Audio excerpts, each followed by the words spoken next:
What's up, Raider Nation? The Bat Fry, Kenny Fry here, letting you know what's coming up on the Silver and Black Lair Las Vegas Raiders edition. Coming up, I will be talking training camp news, of course, quarterback competition, which is the biggest news coming out of training camp, the biggest talking point coming out of training camp. But I'll also talk a little bit of Trey Tucker, Tyree Wilson, and offensive line issues with some guys on the pup list.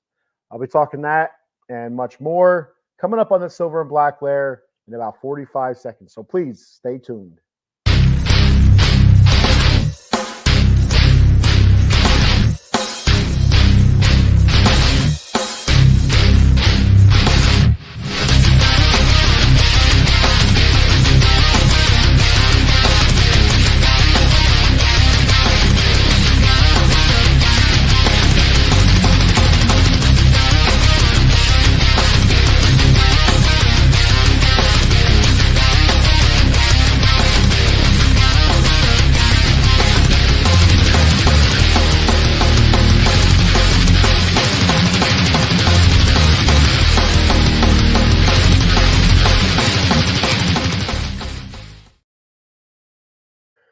Good morning, Silver and Black Nation. Welcome to the Silver and Black Lair, Las Vegas Raiders edition. I'm your host, the Bat Fry, Kenny Fry, and Monday Fun Day is upon us. I am like the fat cat. I am like Garfield. I hate Mondays. I hate Mondays. I hate every day that is a work day, to be honest with you. I struggle with night shift now recently, and it goes for those of you that have never worked a night shift. Yeah, it's hard to explain. For those of you that have, which many people out there have, it goes in ebbs and flows. Night shift with sleep schedules and stuff. You'll have times where you feel great, you'll get a decent day's sleep, and all's good in the world. Then you'll hit a nice little stretch where it's a struggle. You can't sleep.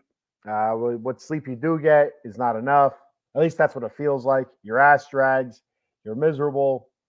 It is what it is. I'm currently coming out of that type of streak. I felt like the past week or so I've been getting some decent sleep. So hopefully from here on out, I will not be pissy Bat Fry. I will be happy Bat Fry.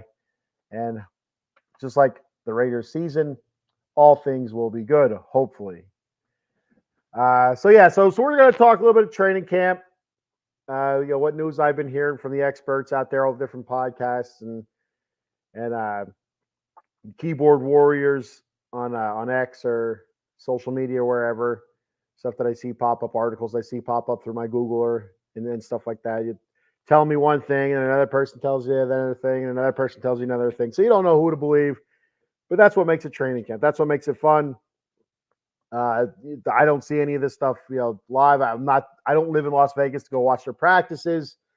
So I have no idea what the hell's going on. I just take their word for it and patiently wait for the Raiders' first preseason game against the Minnesota Vikings. So that's all we can do, and then we can make our own opinions, form our own opinions, and actually see who we think might actually be in line to start at what position.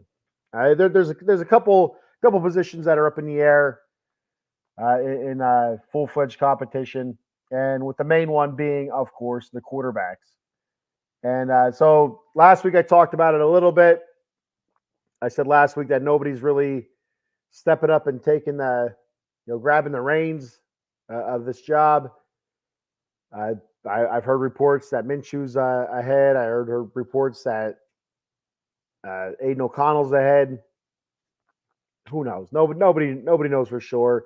Only a couple people know, and they're the coaches. That's Antonio Pierce, Luke Getsky, guys like that.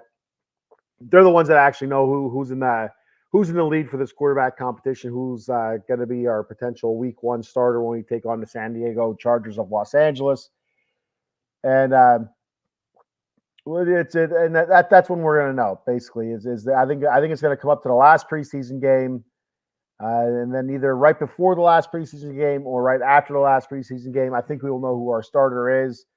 And from everything I've heard, which is very interesting, because it's not the way things have been going for most NFL teams the last few years with preseason games.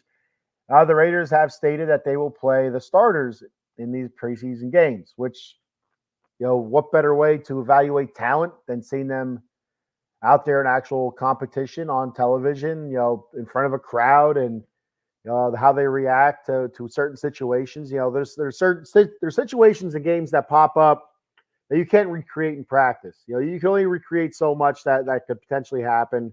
But squirrely shit happens during games. Stuff that you'll never even think of, and it's good to get that stuff on film. Like even the joint practices, where they bring other teams in, and they have a joint practice, and they end up scrimmaging and stuff like that. They don't tell the true tale either. It's a little bit closer than what it may be without the preseason work, the preseason game work, or the joint practices. You get a little bit better idea than just regular practice, but it's still not the same as a bona fide, full-fledged game, in my opinion. Anyway, in my opinion, my humble opinion, I've never been a professional footballer, a professional football player, or I've never been a professional anything. Maybe a professional, handsome fella. I don't know. That's all subjective. I don't know. But anyway, now I'm thinking about it. Maybe not professional. Maybe amateur. Wannabe, right? Anyway, so coming into this, not knowing if it's going to be Minshew, if it's going to be O'Connell. It's going to be interesting to see what they do week with our first game. I think it comes up this Friday on the 9th. I think is our first preseason game against the Vikings. Who's going to take those first initial snaps with the first team offense? And I think that's going to tell a lot from how preseason or how training camp has been going. So if they go out there with Aiden O'Connell taking the snaps with the first team offense to start the first preseason game, that tells me as a fan that Aiden O'Connell has had the better training camp so far. And then you play off of it after that. Does that mean automatically Gardner Minshew will get the first team snaps second preseason game? It may very well be that. Each guy getting first team snaps in game situations. And then that third preseason game, do you sit your potential week one starter for that so there's no injury? Or do you do it again? Do you go, whoever is maybe in the lead after those first two preseason games into that final preseason game, whoever the coaches feel like is a step ahead in that competition, do they get to start in that final preseason game? And that's the end all be all. That's the telltale. That's the final grading point before you head into your week one work. So it's going to be interesting to see what they do there with that.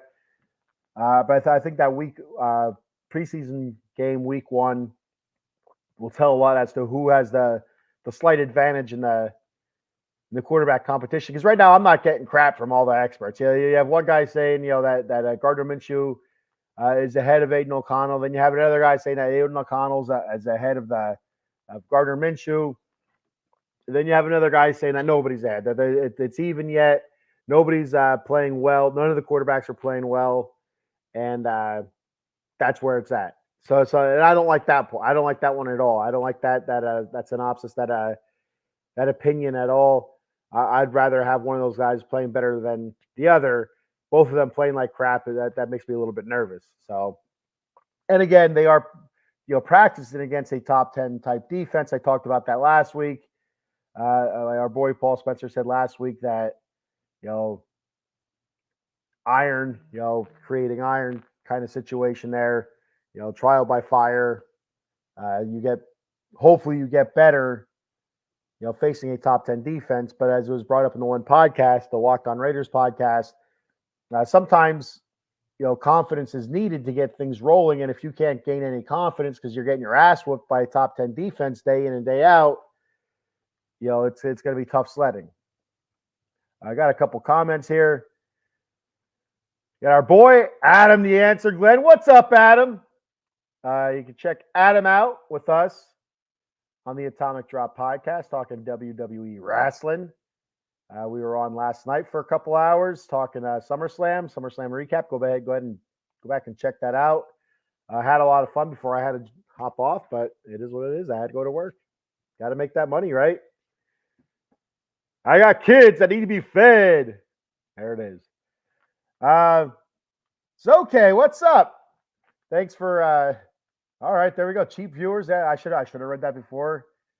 I threw you up there. A little bit of a what is that? A spam or whatever? Could be possibly. I assume it is. Cheap viewers on Cyber-Play. We do not pay for viewers. We will never pay for viewers. Every follow, every viewer that we do get, it may not be 1 million, it may not be 1,000, but they're all earned. Whether it's they come to watch me crash and burn, be comical, or actually have some sort of intelligent insight, I don't know. But they're all earned. We don't buy viewers, and we will never buy viewers. And if you buy viewers on your show, that's fine. That's what you do your thing. We will do our thing. I will do my thing. And I mean, I just don't see that. I don't see the point of it. I don't see what you get out of it. But I guess it's all about the money. You want to make money off of this. I guess you got to get the viewers. You got to get the clicks. Whether or not they're legit or not, whatever. That's on you. That's something you got to deal with. Not this guy. Not this brand. Out of the box sports. It just doesn't happen that way. What we got is what we earned, and that's what we worked for. And it all starts at the top. And speaking of the top, there's our boy Paul Spencer. What's up, Paul? He says, "What's up, buddy? I prefer Minshew. I can't read into who starts first in preseason, but I feel Aiden will get the nod to start preseason. He earned it from last year. Both will get first-team reps in preseason." Yeah, and that's – so I think that whole part, Paul, where Aiden earned it from last year, I think that only carries you so far. I don't think it carries you into the preseason game. I think that carries you into the leaderboard of being like on the top of the depth chart into training camp in a true quarterback competition. He's the incumbent. He's the guy that was here last season. He was the rookie last season. He finished last season strong. Going into preseason, he will be our number one heading into the competition because you have to have a number one and number two for depth chart reasons. You have to have it, a 3 and a 4, whatever. You have to have it for depth chart reasons. So, by default, he did put in some decent work last season at the end of the season, last 9 games. Most of those, I would say 7 of those 9 games, he played very, very well. And, he did his job. He protected the ball, and he did make some plays. So that got him the step ahead heading into training camp. But heading into that first preseason game, I think it's going to go off of who is performing the better out of the two through training camp. And like I said, I've heard both ways, and I don't know what to go for. So I'm just going to wait until we see the preseason game on, I believe, Friday. I believe September 9th is August 9th is the first preseason game at the Vikings. I don't know if I think it's at the Vikings.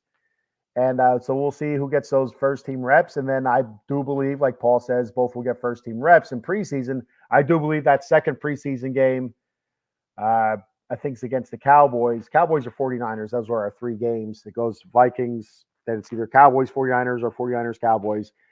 But then that second preseason game, whoever didn't get those first-team reps in that first preseason game, I do believe will get the first-team reps in the second preseason game.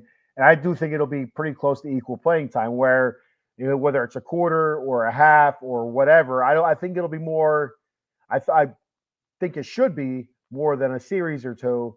I think it should be at the very least a full quarter or a full half and go from there. Because you're not going to learn enough from a series or 2 as to who is the better of the two, who's looking like your starting quarterback for week 1. Not in a series or 2 out of a true blue quarterback competition. It has to be legit playing time. And the only problem with that is that in your number 3 quarterback, there's a possibility he doesn't get a whole lot of action in preseason. But if we're heading to the number 3 quarterback during the regular season, we are in a lot of trouble. So that doesn't really matter. So I don't know what you do with your number 2 quarterback. In that, especially the first preseason game. If you go ahead out in your first preseason game, and let's say you give the first quarter to whoever's number 1 on your depth chart heading into that first preseason game, well, then the number 2 should get the whole second quarter. But if you go the whole first half with that number 1 quarterback, which I don't think it's going to be, I think it's going to be first quarter. You cannot go a full second half with your second quarterback, I don't think, because you still have to get the other guys some work. That's my thought on it. The third string, fourth string guys, they do need to see a little bit of work. So I do think it'll be first quarter for whoever's number 1, second quarter for whoever's number 2, and then your second half will be your 3 and your 4, or just your 3 maybe. I don't know. But whatever they do the first game, they'll do the opposite. Second game, they'll switch it up. They'll flip-flop the guys, I believe, anyway. Paul says he also prefers Minshew. I prefer whoever's going to throw the goddamn ball and not make as many mistakes. I liked Aiden O'Connell last season, the way he finished up. But I also like Gardner Minshew, the way he played with the Colts. Wherever he goes, he's a spark. And sometimes you get a backup quarterback come in that is a spark. It doesn't last long. It might last a game. Especially if he gets prolonged usage. Whether it's an injury or the other guy gets benched.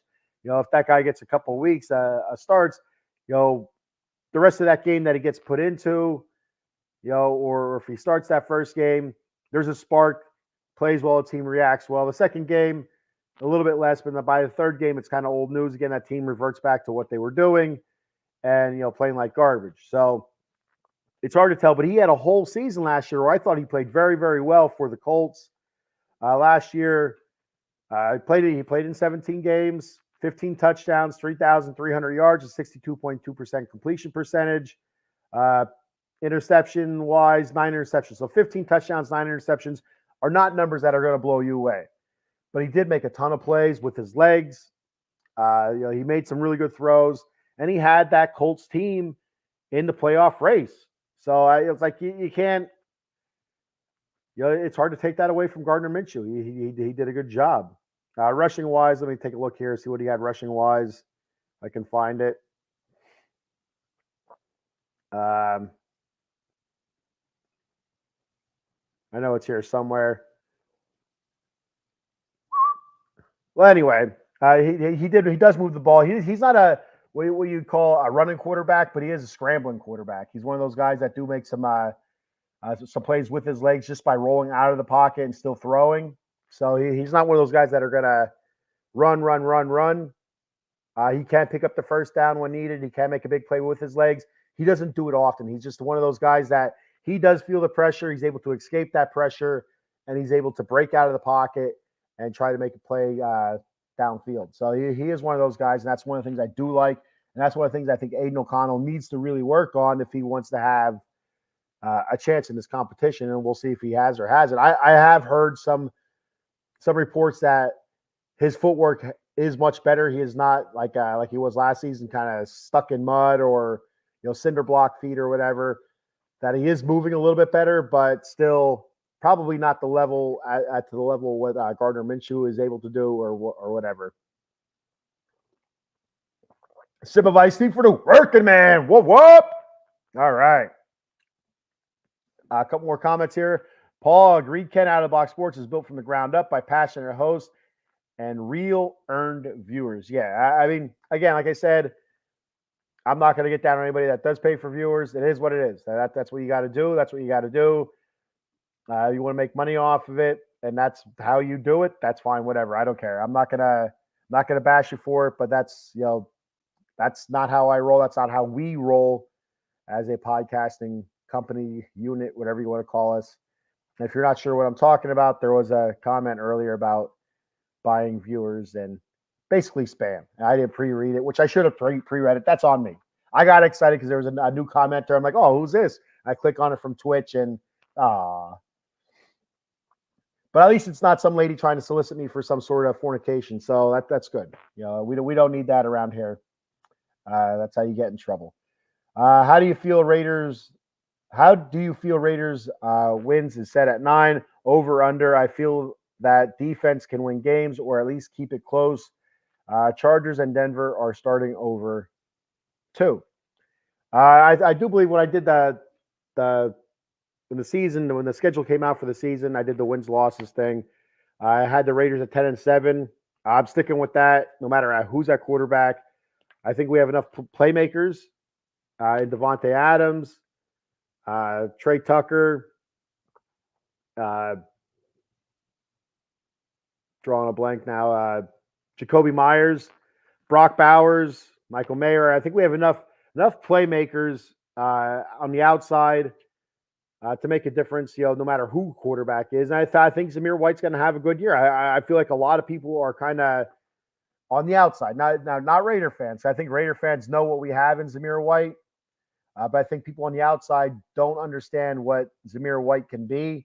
And we've seen flashes of it last season when Josh Jacobs was hurt the last few games of the season. Hurt the last few weeks of the season last year.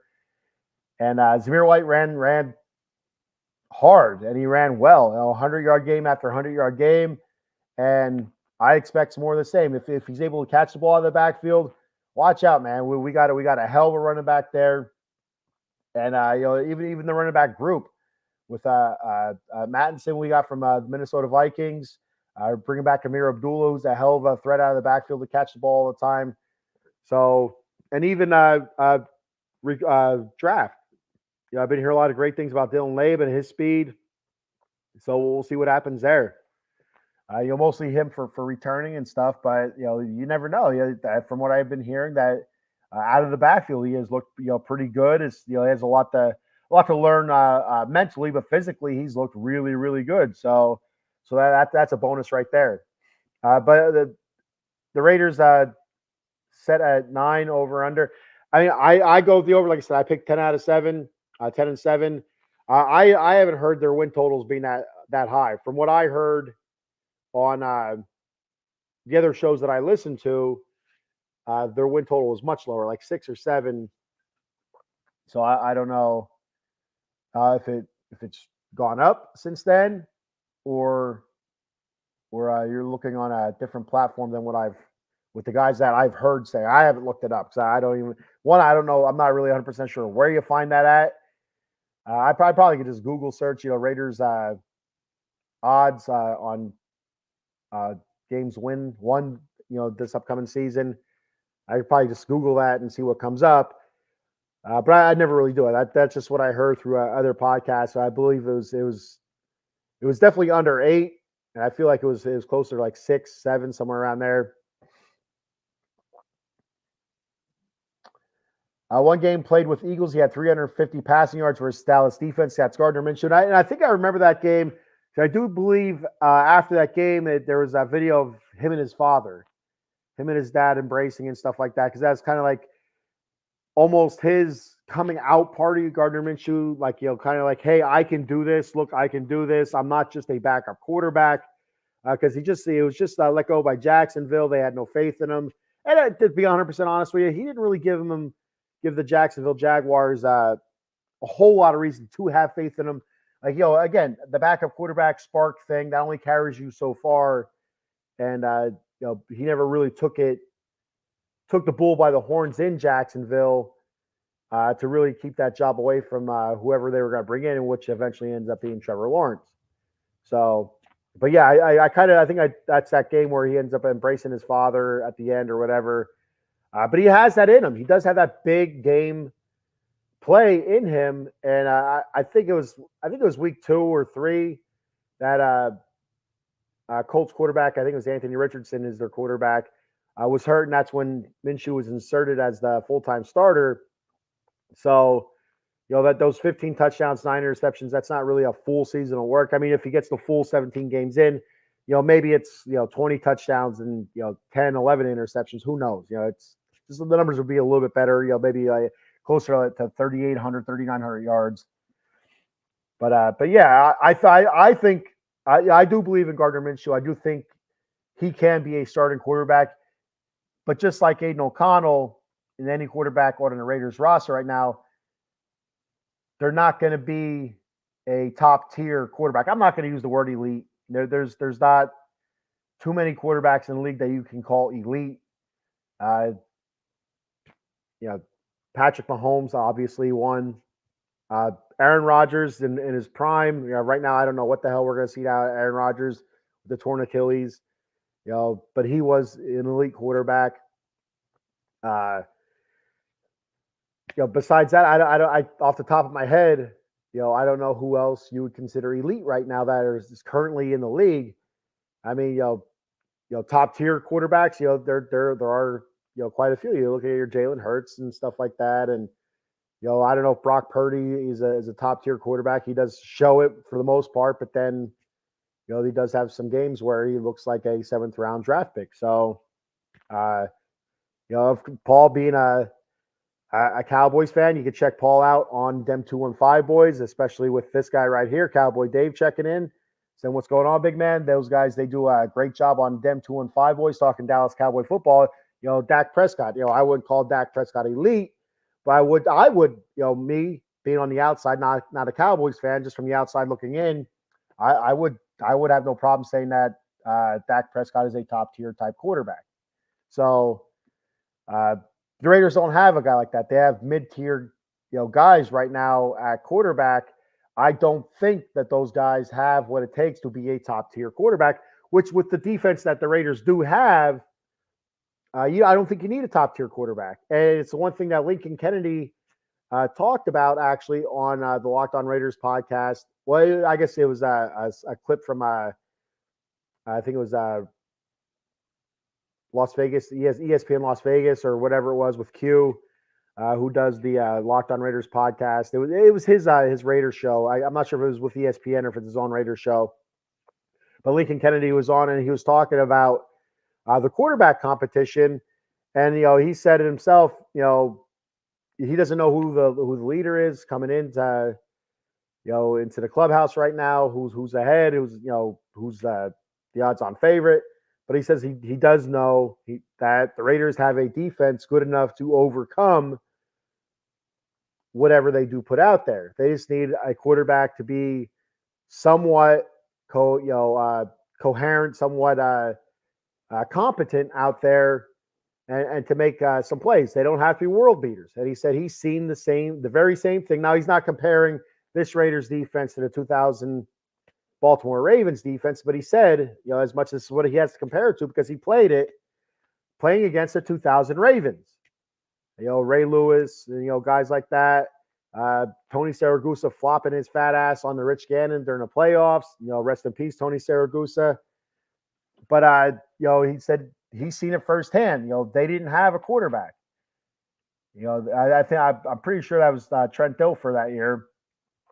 I could be wrong, but I'm pretty sure it was. That's the year that the Ravens won the Super Bowl against the Giants in 2000. But he said he's seen it firsthand in the playoffs. He said that we got our asses kicked up and down the field by that defense. He said, but that offense was nothing. He said, there was that defense that won that game and carried them to the Super Bowl. And that's, the Raiders defense is that good where it can do something like that. Can it carry them to the Super Bowl? I'm not sure about that. Can it carry them to a playoff?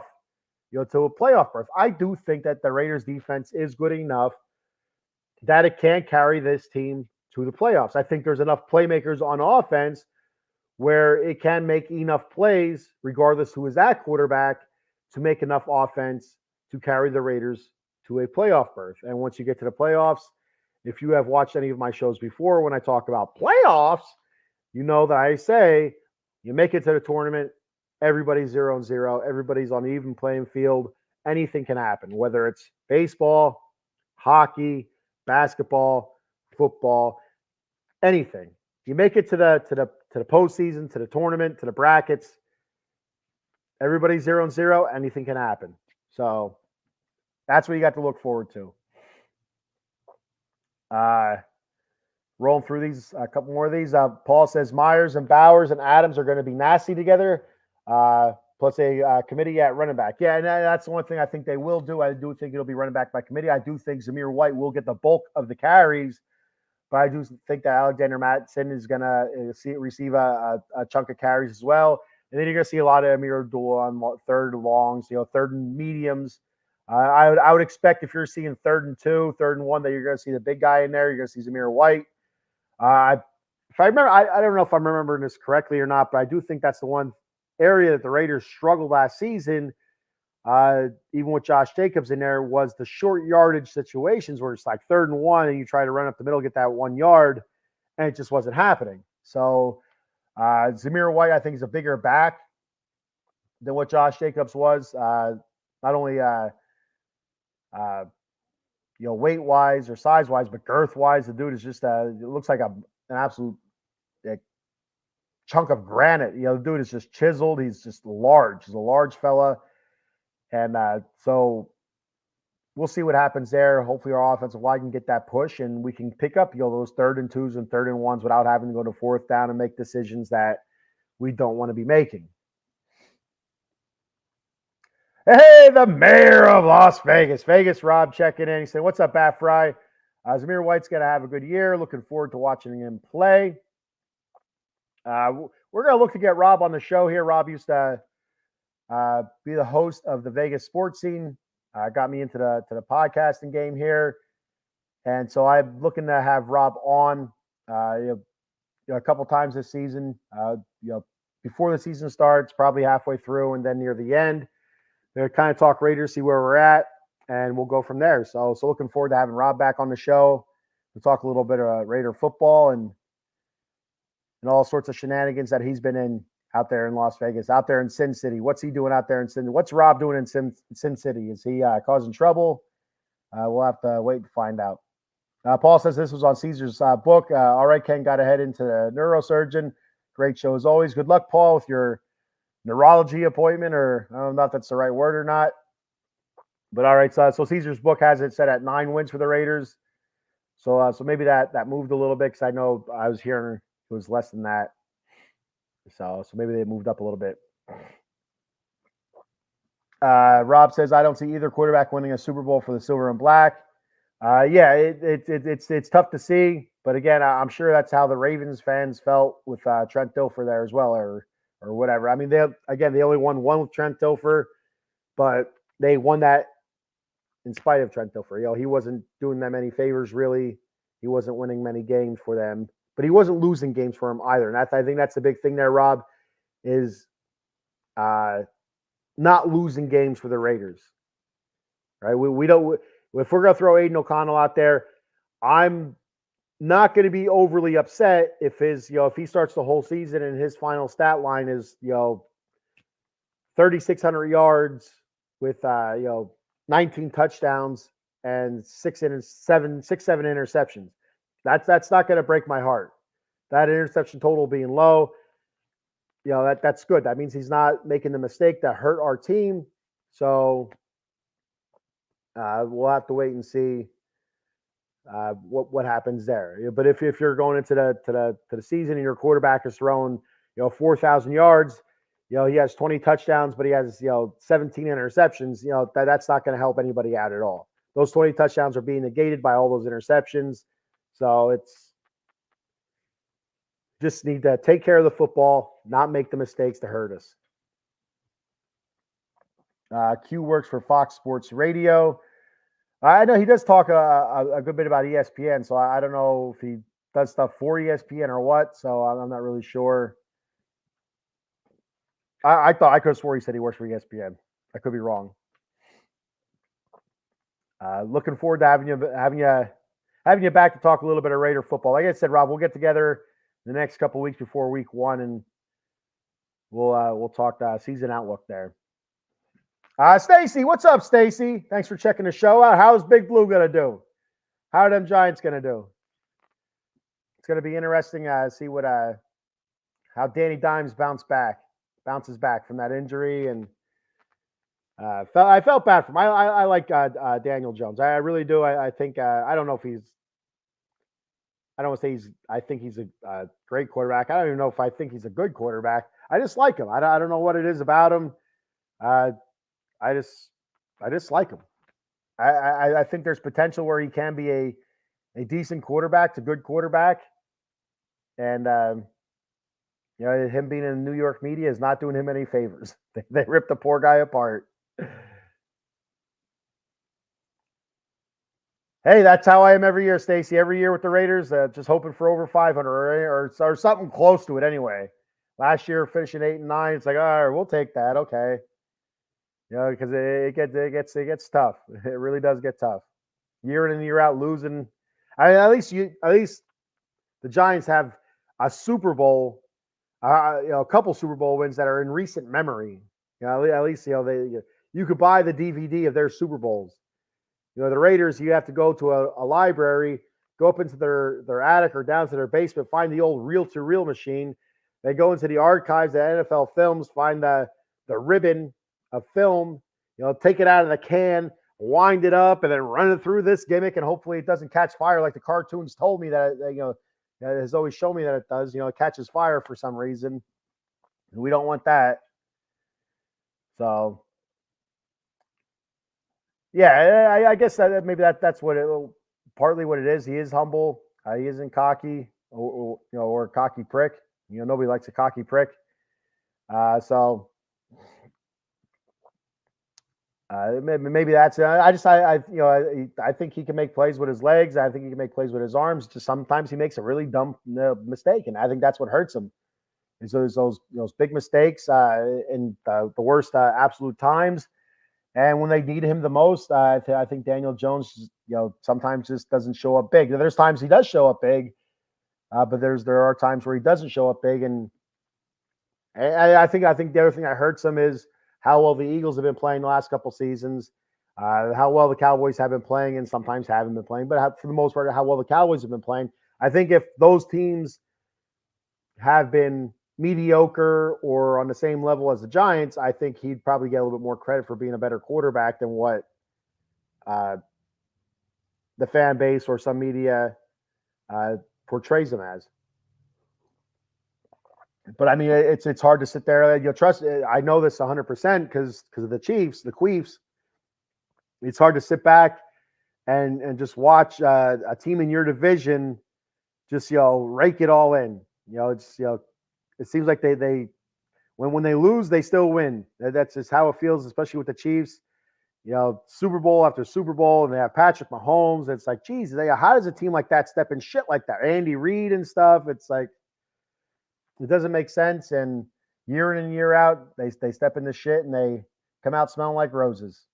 It's unbelievable. And that's looking at the Giants. That's how they could view the Eagles almost, and to another extent, maybe the Cowboys. Beta, yeah, for real. the old is that the reel to reel beta stuff, and there ain't no 4K, right? It's not in ultra high def. That's all I know. So another competition that's it's not even really a competition, but performance wise through training camp that I've heard a couple. I've heard consistent reports on. That's what I should say. Is the play of Trey Tucker. A lot of reports, Trey Tucker coming into this training camp. By reports, for out of his own mouth, working hard in the offseason, which may very well have, working on route running and stuff like that, agility and the mental aspect of the game, and physical, getting stronger and bigger and stuff. Well, so far in training camp, from everything I've heard, from a couple different outlets, is that he's not been performing well thus far in training camp. Now, he is our number 3 receiver, especially with the retirement of Michael Gallup, which even if Michael Gallup would have stayed, I still think that Trey Tucker is your number 3, and I think your Gallup is your 4. Where, being the 4 isn't, you're not going to get a whole lot of playing time being the 4 because of Brock Bowers, basically. He's listed as a tight end, but he's going to play a lot of wide. He's going to play out wide, I think, a lot as well. So, yeah, I wouldn't expect to see a number 4 or even your number 3 out there as much as you think. But from every report that I've heard, Tucker, a lot of drop passes, uh, route running not all that great, and it just hasn't been going well for him. So hopefully it's just an aberration. Hopefully it's just a bad week, 2 weeks of practice, and that's it. And hopefully it's not something that he's going to carry over into the season and shit the bed. Yeah, and the thing is, there's not a whole lot of competition pushing for that number 3 receiver spot. So I just wonder if they had somebody in there to push him a little bit harder, competition wise, maybe he'd be performing a little bit better. I mentioned this at the beginning of the show. A lot of it comes down to confidence. It's hard as an offense. It's hard to gain confidence at practice when you're facing a top 10 defense. Every snap. You're getting your pecker smacked by defense that did a whole lot of pecker smacking last year. So it's hard to gain confidence, and that's something that could be happening to Trey Tucker right now. I'm not really 100% positive if that's what the issue is or not, but confidence is a huge thing, especially for athletes. So this is the competition that he's currently going against. You have Christian Wilkerson, Jalen Guyton, who's on the PUP list right now, DJ Turner, Keelan Doss, who we just re-signed, Tyreek McAllister, Alex Bachman, and then a couple receivers that were undrafted free agents.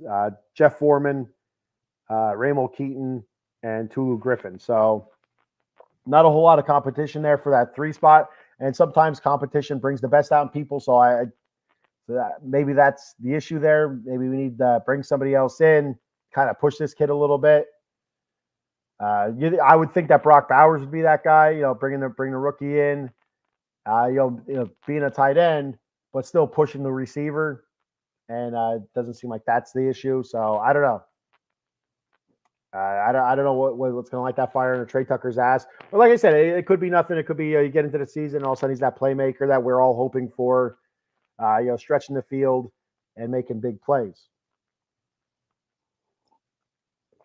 But we'll have to wait and see. The offense is going to be a huge issue.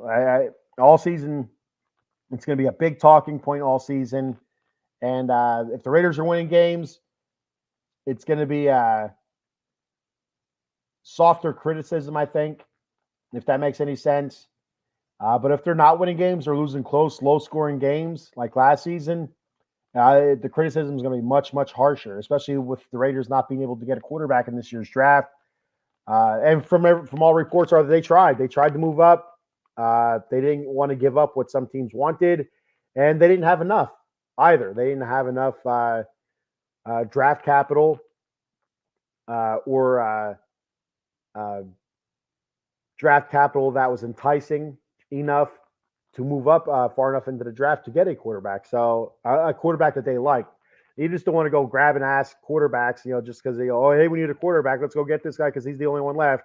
That's moronic. So that's stuff that the Raiders used to do, moronic stuff in the first round, whether it was quarterback, wide receiver, or defensive back or whatever. Hopefully those times are past us. But the offense is going to be a huge issue. It's looking at the offensive line, guys not practicing right now because they're on the PUP list. Colton Miller is one, but again, I think he's coming to his 7th or 8th season here. He's an All-Pro, Pro Bowler, one of the top left tackles in the league. So I'm not too worried about him. But Jackson Powers Johnson being on the PUP list, that's your rookie that you're hoping you can plug in there right away, that can play right away at guard, and he hasn't been practicing yet. Still recovering from an injury from last season, college and stuff. So now you have plug and place kind of guys there on the offensive line that probably won't be there because Jackson Powers Johnson is expected to be there. Not only because he was a higher draft pick, I believe we took him in the second round, I believe. Not only because of that, but because he is, by everything you hear, he is that damn good. So you expect him to be in that starting lineup, but now is the time where, as an offensive line, you need to be uh, you know creating like flow and stuff like that. I can't think of the word. That's the other drawback of working night shift and doing shows in the morning is words escape you that usually you kind of like they're right at the tip of your tongue and just brain no work good, brain slow. Uh, Becoming a cohesive unit. That's where they should be doing that right now, but they can't because they have half the offensive line out basically.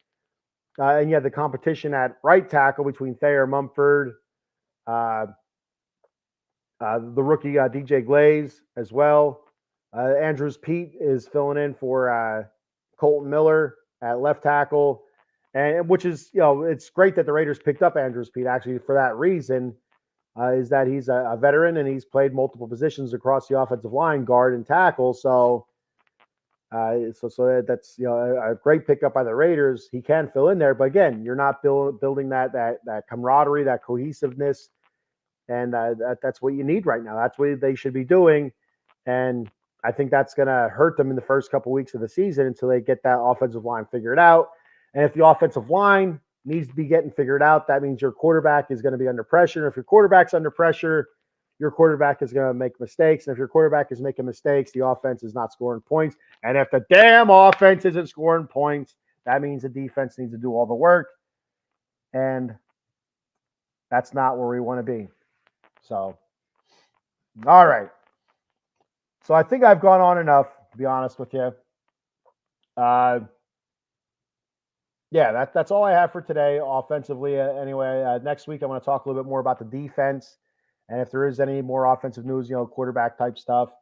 I'll also talk about the preseason game, week 1 versus the Minnesota Vikings coming up here this Friday. I'll also talk about that and what I saw and my thoughts on it, and we'll go from there. All right, so I'm going to go ahead and do a sponsor read here real quick. Shut that off. There we go.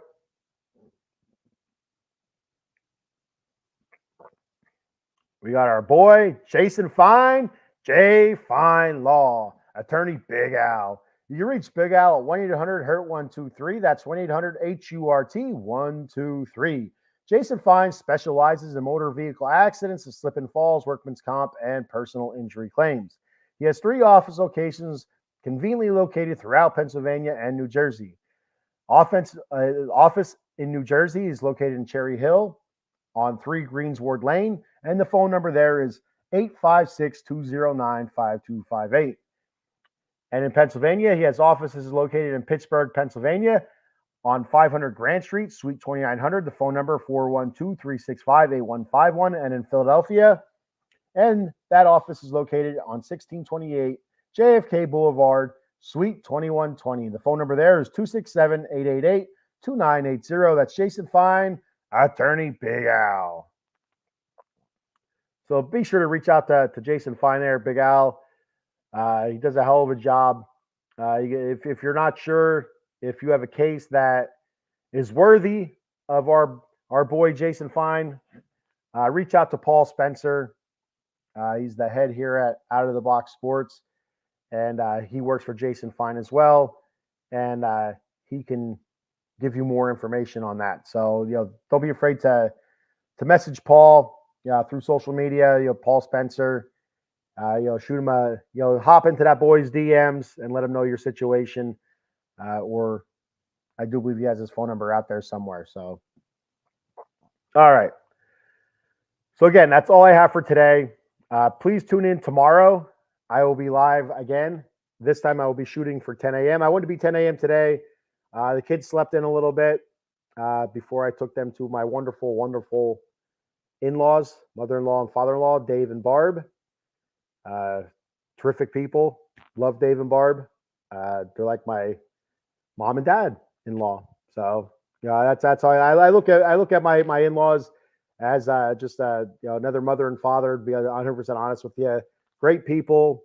I love them to death. So, but anyway, What was that? Tomorrow, 10 a.m. Silver and Black Lair. I'm going to talk the LA Kings tomorrow. It's been a while since I talked Kings, so I got a ton to cover with the Kings. Move roster wise, movement wise, and stuff like that, good or bad. And so I got a ton to cover tomorrow. So I will be live tomorrow, 10 a.m. Eastern time for that. And then Wednesday morning, I will be live 10 a.m. with the Bat Cave talking New York Mets baseball. The Mets really got under my skin yesterday, losing 2 out of 3 to the Angels. Got to win these games against the lower level teams if you want to stay in the playoff race. But we'll talk about that Wednesday. And this Friday night, we'll be doing the Atomic Drop podcast once again. Time to be determined. It's either going to be 10:30 or 11. I'm going to see what the guys want to do. But this Saturday, we will not be live because I have tickets to a Green Day concert. And it's been a long time since I've seen Green Day. That was the first rock band I ever really attached myself to. I love my rock music. I'm a big Korn fan, Korn, Metallica. But it all started with Green Day. So I'm excited to go see Green Day again. And might even get myself a mohawk and paint it green. Who knows? We'll see what happens. We'll play that one by ear. So check that out Friday, the Atomic Drop podcast talking WWE wrestling. And be sure to check out all of our shows here at Out of the Box Sports. I have a lot of great shows. Solely Squad talking Philly sports. Them 215 boys talking Dallas Cowboy football. The Commanders Gridiron talking Washington Commanders football. The Big Blue Power Hour talking New York Giants football. We have MLB's Extra Innings, which I do believe will be off the next 2 weeks, or at least this week. We'll be back next week, something like that. But just always check the schedule out.